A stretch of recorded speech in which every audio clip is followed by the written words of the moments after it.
I'm Franco with Wisdify, and this is the top 5 skills CPAs need for corporate finance success. Bob is a hardworking CPA who's great at auditing and preparing financial reports, but lately he's been dreaming of a new challenge, a career in corporate finance. The problem?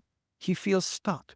The skills that made him a successful CPA don't seem to align with the demands of corporate finance. So first off, why the need for additional skills, right? When you look at our roles as CPAs, we serve as the financial historians for our companies. We provide accurate snapshots of past financial performance and compliance. And our core responsibilities include ensuring financial statements are accurate, preparing tax returns and advising on tax matters, auditing financial statements to ensure transparency and accuracy, and monitoring internal control to prevent fraud. To do these things, we need mastery of accounting principles and regulations, attention to detail, and analytical skills for error-free reporting. And finally, we also need proficiency in audit and compliance software. So initially, this seems like a set of skills that you can also translate into corporate finance. And you're right, but there is a gap that we still need to fill out. When we look at our role in corporate finance, we serve as financial strategists instead of historians. So instead of providing snapshots of past financial performance, what's more important for us to do is to shape the company's future by providing actionable insights. So our responsibilities involve analyzing financial data to drive strategic decisions, budgeting, forecasting, and planning for long-term financial goals, managing capital allocation, investments, and risk, and supporting mergers, acquisitions, and other growth opportunities. Key skills that we need to do this kind of differ from what CPAs need to survive in their field. As you can see, now we need financial modeling and valuation expertise. We also need strategic thinking to connect financial insights to business goals. We need to learn data analytics and visualization that support top management and decision-making. And we also need the right stakeholder communication and influencing skills to make sure that our insights are understood and that they empower management to make sound financial decisions. Again, there's a difference. CPAs are financial historians, while corporate financial analysts serve as strategists. This video is here to help you make that leap. So first off, what are the top skills you need for an easier transition? Let's go back to Bob. Bob tried to make that transition, and the first thing he was told to do was to make a financial model. And initially he thought, hey, this is easy. I know how to make financial statements. All I have to do is plug the numbers in, right? But then he was told, hey, you need to create a model that is dynamic and that can help top management see different scenarios and alternatives.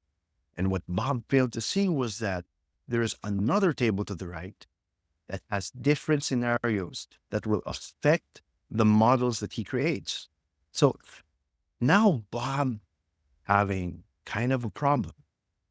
He needs to learn financial modeling, and to properly pull financial modeling off, he needs to couple that with advanced Excel proficiency.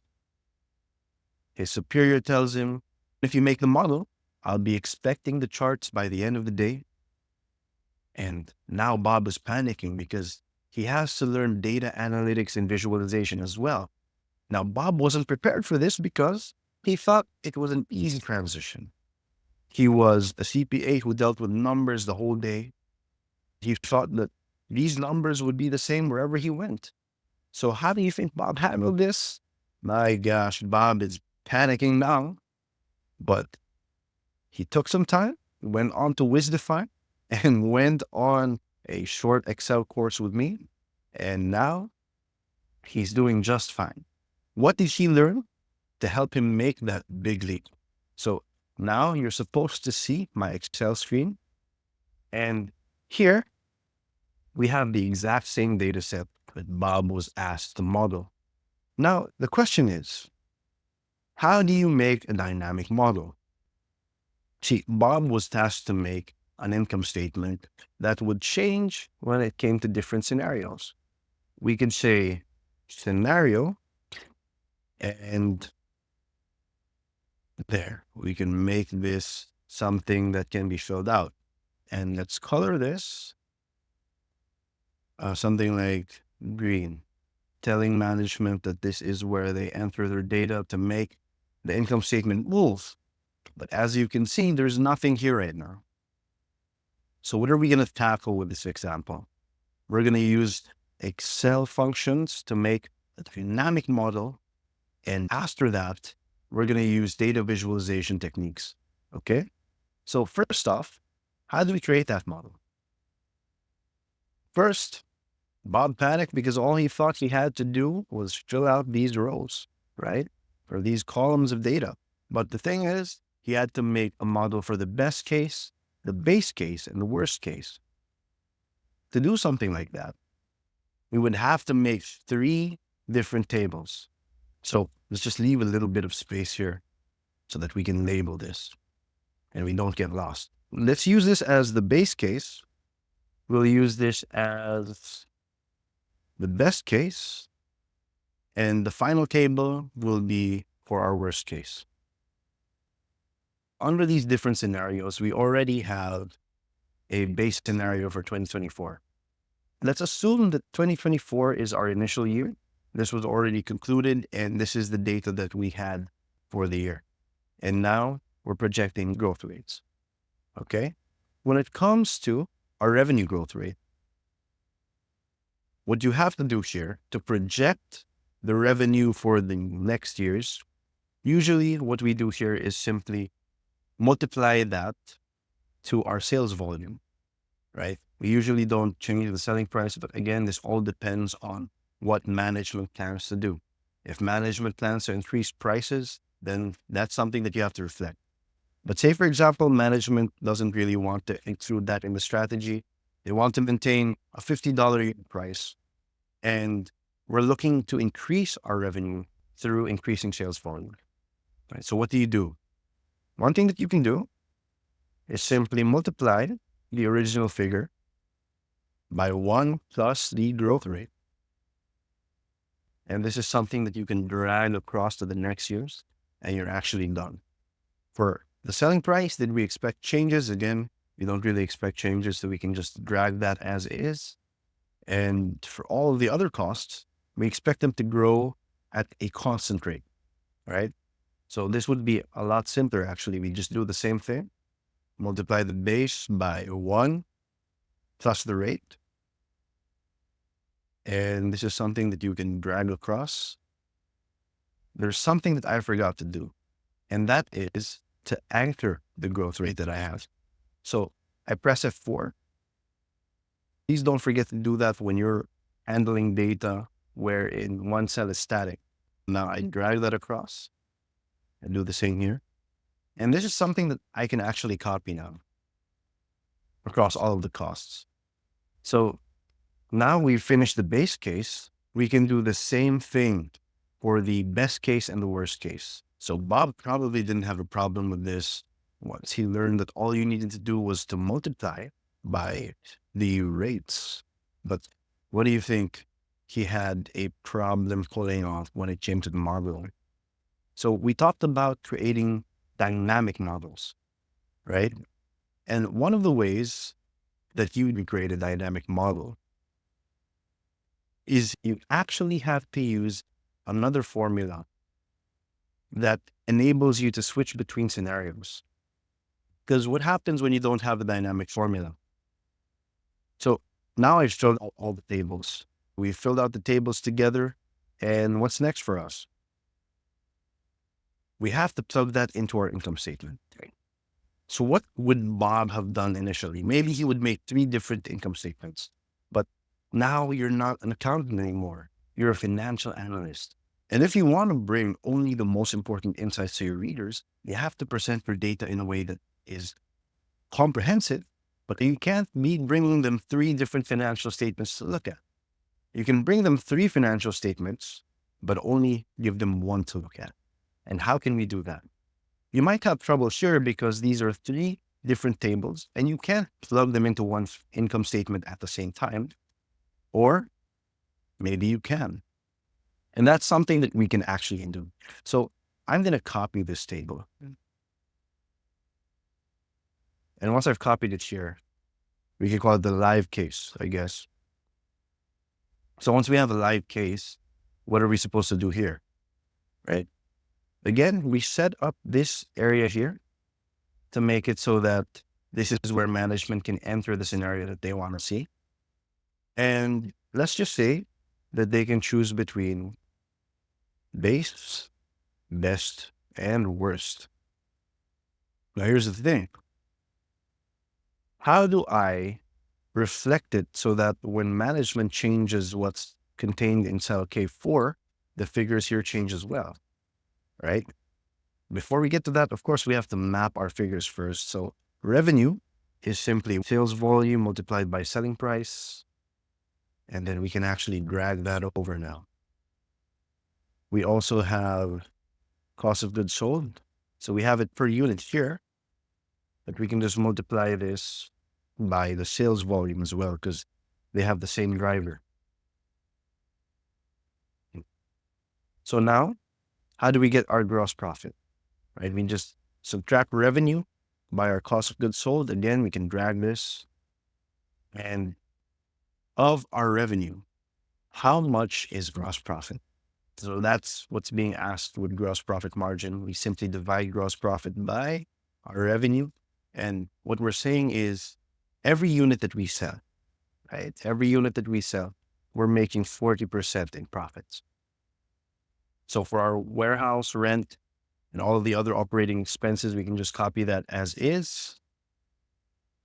And now it should be good, right? What's left for us is to just sum the operating expenses. And finally, we present our operating profit, which is the gross profit. That's the total operating expenses. Our operating profit margin, what do you think this is? Right? This is simply our operating profit divided by our revenue.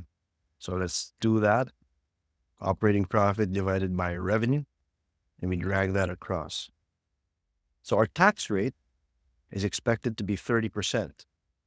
What we're going to do here is we're going to multiply the operating profit by not 30%, but 1 minus the tax rate. We can drag this across too, and this will finally be our operating profit less our tax.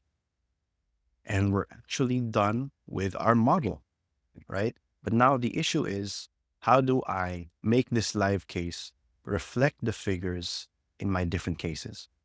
We actually have a formula for that, and we're going to apply that to our live case. So that formula is actually called choose, right? So if this is our figure, I'm going to lock that in because that's going to be our main figure for all of the cases. Now I'm going to choose the value that I want to see here based on the index that I have. So our first case will be the base case. So I choose that. If it's 2, or if it's the second scenario, it will be the best case. And if it is the third scenario, it's supposed to be the worst case. So you're going to see value here. And that's because we don't have a number for the formula choose to reference. So I'll taste 1. And as you can see, the number did change. Once I dragged this formula across, now I have a dynamic data set. And can I really prove that? The answer is yes. If I choose 1, you see that the figures change.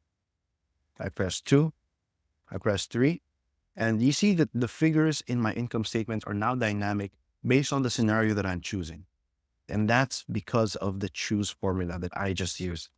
Now, what we can do is we can make a legend here, and we can say that this is the scenario, and this is the index number, 1, 2, and 3.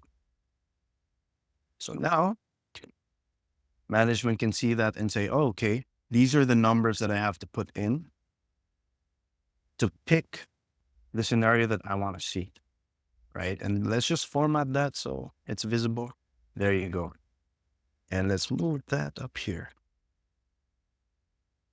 All right. So now I have a dynamic model. Isn't that cool? So again, if I want to see my base case, I just press 1. My best case, I press 2. And my worst case, I press 3. So that's how you build a dynamic model in Excel. But what else is missing from the skill set that Bob has to have in order to be a successful corporate finance analyst? The last thing that he needs to do, because management definitely isn't going to spend their whole day trying to look at and interpret a table, right? Their time is much too valuable to sit around doing that. So what's one way that you can help them out and speed up the time it takes for them to understand the figures that you're presenting? It's data visualization, right? So one thing that you can do here is actually take the figures that you have from this table, right? And you can format them in a way that makes it easy for you to take figures, values, and present them in a way that makes sense. So for example, I want to use revenues, right? So if I'm using revenues, what I'm going to do here is I can go into insert and I can insert a chart. So Excel actually helps you with that. They have recommended charts if you need it, right? So what is the most appropriate chart for me to use? I'm looking at trends probably if I'm looking at revenue. So I want to see how much my revenue is growing throughout the years and if there's something I should be doing about that. So we can put a chart for revenue here. If you want to compare that to how your costs are growing, you can add that data right here. So you can add cost of goods sold and make sure that you have that as a value. So you can take this whole data set, go back to insert charts. You also have your recommended charts, and there you have it. You can also compare your costs to your revenue. But again, you have to understand that for different insights or different messages that you want to highlight to your audience, you have to use the right charts. Okay. So if we were looking at trends, maybe a line chart would be good. But if we're looking at something like composition, like the composition of gross profit for year 1, if we want to see that, we paste that. And what do you think would be the most appropriate chart for this? So if we're doing a vertical analysis, or, we're looking at the composition of revenue, cost of goods sold, and gross profit. So the line chart might not be the best thing to use anymore because now I want to highlight to management, not a trend, but a composition. So something like a pie chart would be best, right? Something to really highlight the idea that, hey, out of our total revenues, right, cost of goods sold is eating a chunk of this. And I think this is because of the inefficiency that we currently are facing in our production department. If we can lower this down and bring back the original quality standards that we used to have, we could cut down on cost of goods sold and capture more value in the form of gross profit. So now you can bring insights like that to the table. So that's one thing. Of course, we didn't go really deeply into visualization, but I hope these were good examples for you to understand how important visualizations and charts are to really show management what they need to see. That is actually it for the technical portion. And by now, I hope you are the image on the right, not the image on the left. But is Bob's story over? Now that he knows how to make models using advanced Excel functions, and now that he knows how to visualize data? Well, the answer is not quite. So now that Bob has a newfound confidence in his skills as a corporate finance analyst, he goes into the meeting room and he shows all of his data. But As you can see from the picture, it's not going well. He's even standing on top of his table, and his bosses tell him, you can crunch those numbers all you want, but the numbers don't mean anything to us if you can't tell us the story behind them. And this obviously leaves Bob shocked and maybe even hurt. But instead of giving up, Bob goes back to the drawing table and he tries to ask, what else am I missing to be a great corporate finance professional? So the rest of the skills that you need are actually more on the soft skills. Now that you created those models and crunched those numbers, and now that you have the charts, you have to understand what they mean so that you can make sense of them and steer management towards the right direction. You have to develop strategic thinking and business acumen. But even if you have the right ideas now, they don't mean anything if you can't tell a good story. This needs effective communication skills. These two skills together are already killer on their own. But if you combine this with your skills in modeling, Excel, and data visualization, what is the story going to look like? Now, Bob understands this and he masters these two skills as well. And the next time that he presents in his meeting, he's got his storytelling on point, and management tells him, with insights like these, Bob, we can finally see the path forward with clarity and confidence. So these 5 skills, again, modeling, advanced Excel skills, data visualization, business acumen and strategic thinking, and effective communication will turn you into a killer storyteller that can bring game-changing insights that shape the future of your business. So again, this was Franco with Wisdify, and those were the top 5 skills CPAs need for corporate finance success.